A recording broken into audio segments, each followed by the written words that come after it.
Hey, my name is Tim Buell. I'm a drummer living in Nashville, Tennessee. I moved to Nashville in 2009 to go to music college, and ever since then, I've been touring and recording as a full-time musician. Now, over the last 15 years, I have learned a lot about making music, and more specifically about playing music and making music with other humans. See, playing an instrument in a practice room is one thing, but when you have to record a full song and you only have 3 takes to do it and there's a bunch of other people around, or you're on stage in front of 3,000 people and you have to play a whole set of, 10 songs, there's just kind of a certain kind of pressure cooker situation created by those things and about all the interpersonal things going on with you and the people around you. Now, if you want to be a better musician, you need to focus on improving your communication skills and the ability to articulate things to the musicians around you. That will make a huge difference.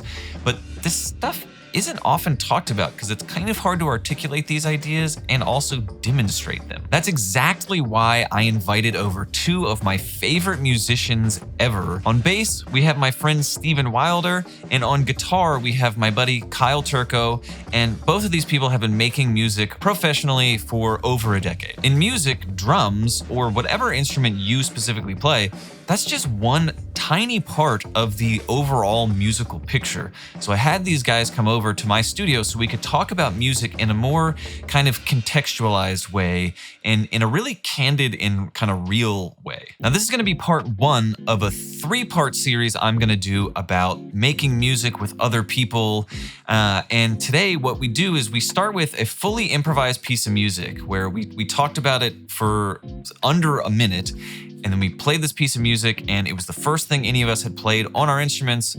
So, we see how it goes, we see what happens, and I leave in everything. The spots that, maybe could sound a little bit better, and, the stuff that sounds really good. But whatever happened, I left it all in. And then after we do the improvisation, the 3 of us talk in a discussion about ways to communicate with other musicians, both verbally, physically, and then also through musical cliches, which is something that I didn't realize I was doing, but I've communicated with musical cliches for a really long time. It's just something I had never really thought about or articulated until we had this conversation. After the discussion, we play the improvised piece of music again, and this time it's obviously not quite as improvised, but we play the same thing again just to kind of give you an idea of how much can change and evolve and improve after just even having one pass at it, if you all are communicating and kind of thinking through stuff and being articulate with what you think you can do to make something better. All right, let's get into it.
You played the lick nearing the end, and I whiffed on that one. And I couldn't decide. I didn't commit to the lick. Tim started playing it, and I was like, he was right. I should have started there. And then I came in halfway through. But, well, and then I trucked through the natural ending point because I was like, we should get this lick in one more time. And then what I realized is we shouldn't have gotten the lick one. I should have just ended it. Yeah. That's fine. But I feel like in a lot of improvisation situations as drums, I will default to leader unless someone establishes themselves as the leader, because some people just like aren't. Like Kyle, to me, you aren't usually like, I'm going to call the shots here guy. And then Steven, I think it depends. And in this, it made more sense for you to be like, to go up to the 4. You like did a little walk up and it's like, okay, we're all going to 4. Yes. It didn't need me like doing a drum fill for it. It was like, you're going to do it. But if no one else threw, I don't know, like 10 more bars, if no one else was like, hey guys, let's do it, I probably would have been like, here's this drum fill to prove we're going to the 4 now. but I didn't you have most to. certainly caught it well before the 4 and like emphasized that walk up and really like brought it to the next level. Correct. Thinking to some of the musical situations we're sometimes in where people aren't catching those things in an improvised situation, what are some of the things? For myself, what I usually do is I just play something very loud and very obvious that like, I'm going to end the song now. You will either join me or look foolish. But you all, as not drummers, what are the things that you do? As a guitarist, I feel like I would lean on like repetitive things, like thinking about going to the 4, like short of the like super clear walk up. I might like lean towards, especially if we're doing like what we were doing, like where we're kind of stuck in that. Mm-hmm. I might grab some like, or like, and then that way it kind of like the repetition kind of gets everyone's attention a little bit. I feel like I would lean on something like that. I mean, some of it depends on visual line of sight too. Yeah. If you can see everyone, you have a different body language. Yeah, you have a different set of tools than if you can't. Before we went to the 4 chord, we did do the lick once, and it was because Steven made eyes at us. And I was like, okay, yeah, we'll do it. And then even still, it didn't go perfect. But, no. Well, Steven, you did the walk up, but what are there other things that you do? I think there's a whole bunch of tools in the toolbox for a bass player.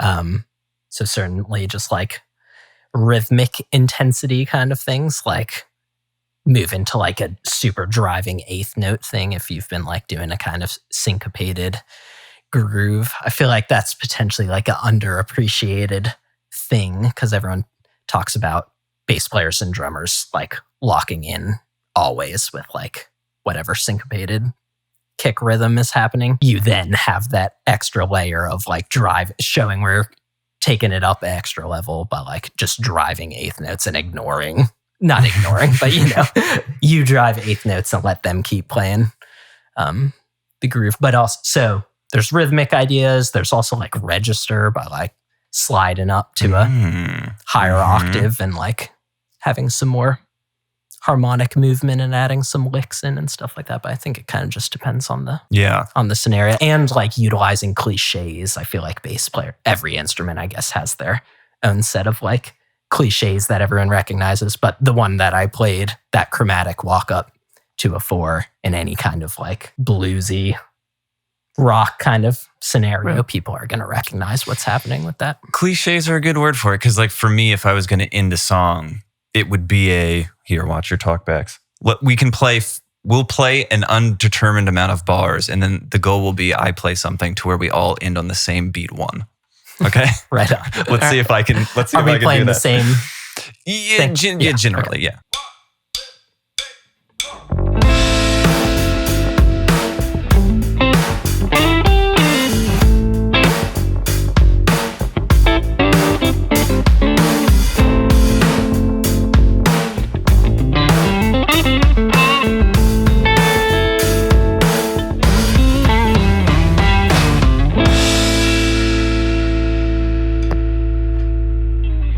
Oops. You did it.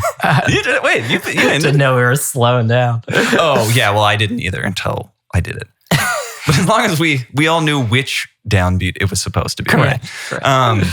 And it was a slight slowdown. I should have committed to either not slowing down or slowing down. But it was to very the, clear. To the conversation Correct. of cues, it was very clear. Yeah, and that is a cliche, I guess. I don't think of it as that, but like at some point I learned like, oh, that's the kind of fill. Like loud snare drum on beat 1 and eighth notes leads to a very clear like crash cymbals on the next downbeat means I don't play anymore. Yarp. Yeah. Well, some of these things, like thinking in terms of all the possible musical situations you might face, like some of these are useful for not just like a full improvisation, but also useful for things that maybe haven't been rehearsed or things that are rehearsed long enough ago that everyone's forgotten. Because I know I will lean towards the drummer in the sense that I can keep playing. As a guitarist, I can, to a certain extent, fake when I miss an ending or something like that. Like I've sold out for endings before that didn't happen, and I was able to kind of keep it going and do another round. The hardest to miss is if everyone ends and like you don't, but that's a separate thing. Classic. But I've sold out for endings before where I've done some kind of walk up thing or something that to me felt like the ending and it wasn't. Then I ended up having to just like sustain through a bar and then come back in or whatever. So the sort of improvisation cues, more practically speaking, aren't just for getting to like a totally free form jam, but for those sections where everyone's like we rehearsed this ending And last it's not week good. Yeah, and and it's no not one going remembers. like it. Yeah. Yeah, I mean, we Kyle and I use that on a regular basis in some of the stuff that we do, Right. which is like, and I mean, that's something that the more you play with people, the more you get a feel for like generally what they'll probably do. But yeah, it is good to think about these not just as like improvisation tools, but as like anytime there's something going on strange. Because that's like the thing, like no matter how much rehearsing you do, it's very possible that for whatever reason, something goes different than the rehearsal. In fact, I would wager that will always happen to varying degrees. Like at a really high level, it's the margin of what's going to happen that's different from how you rehearse it is like way smaller. But yeah, all of these are like really good but it is something you have to work on. You do have to like log away the cliches, which I never thought of them as that, but they are kind of like shorthands. Yeah. It's like jargon or like I don't know, like metaphors and language and stuff that like makes sense because everyone has that in their shared vocabulary. Thinking about it too, like melodically, because there's like all this stuff I can play for those scenarios where it was supposed to go, like it was supposed to drop at the bridge and bass and drums decide to like go up or things like that, where there's like not a part for it. There's all these things as a guitarist that you can kind of play, like all these sort of like little ringy things or like little eighth note things. But then within that, you can start like kind of like the walk up in the improv section. Like I do like descending stuff sometimes. So like if it's just like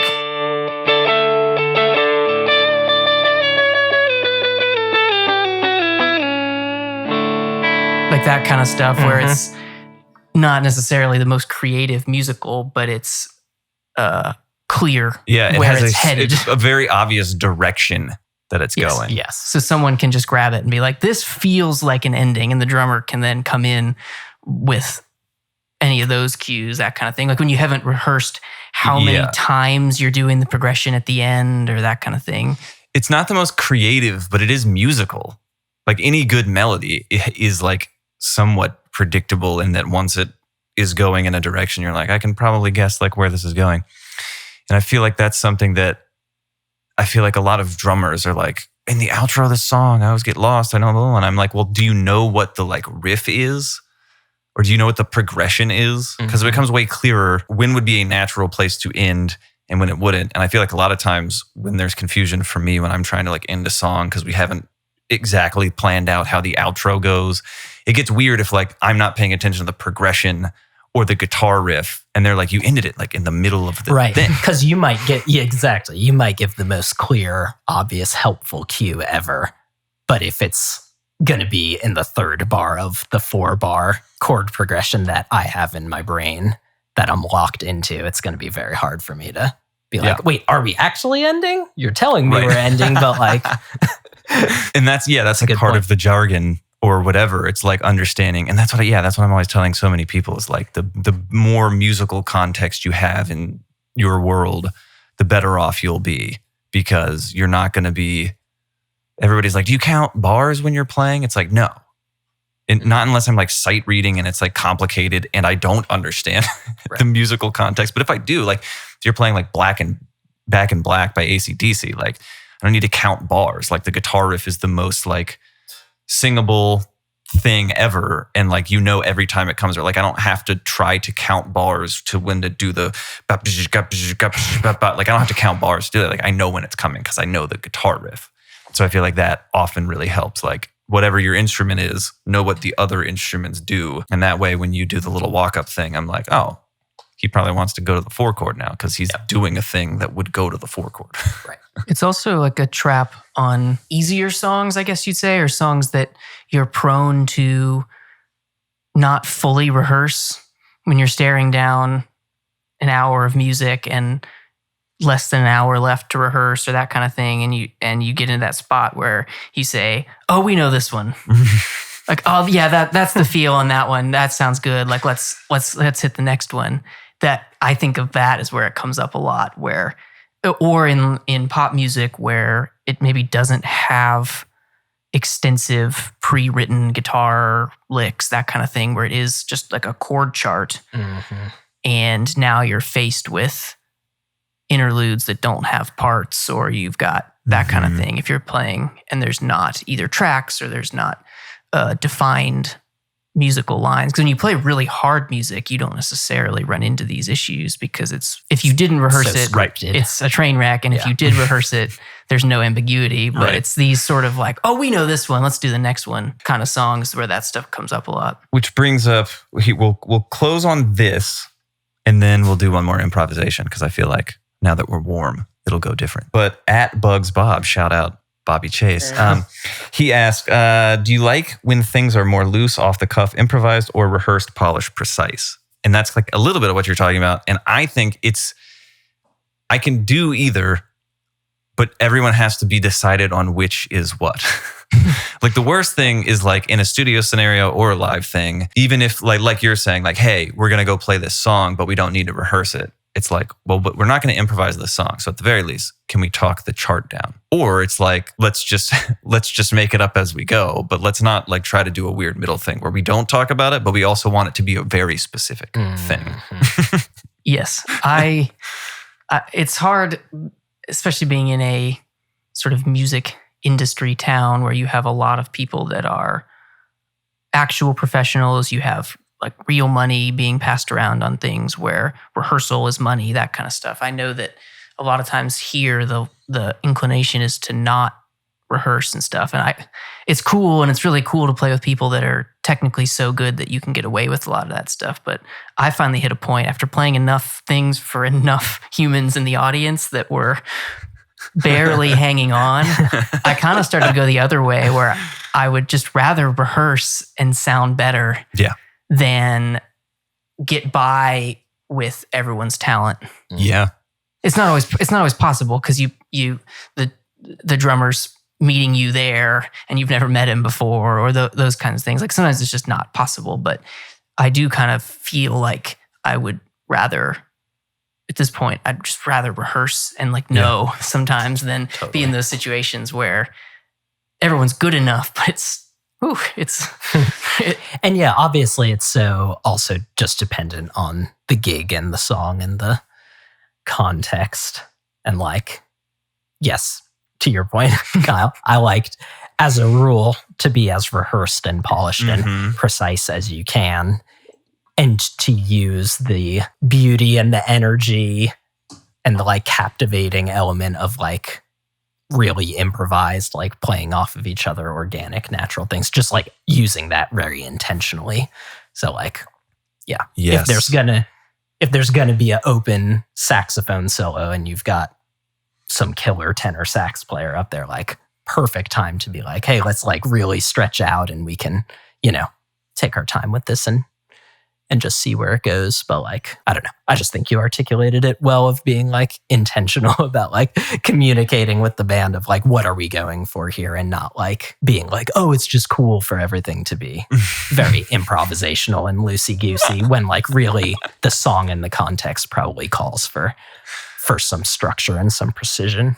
Yeah, that is a bit of a, what do people say, soapbox or can of worms or something like that. When you're in a band leadership position where either you're the singer or the artist or whatever, or you're the general band leader, that kind of thing, there's this thing that people get into where they want it to feel spontaneous and, well, I want it to be off the cuff, that kind of thing.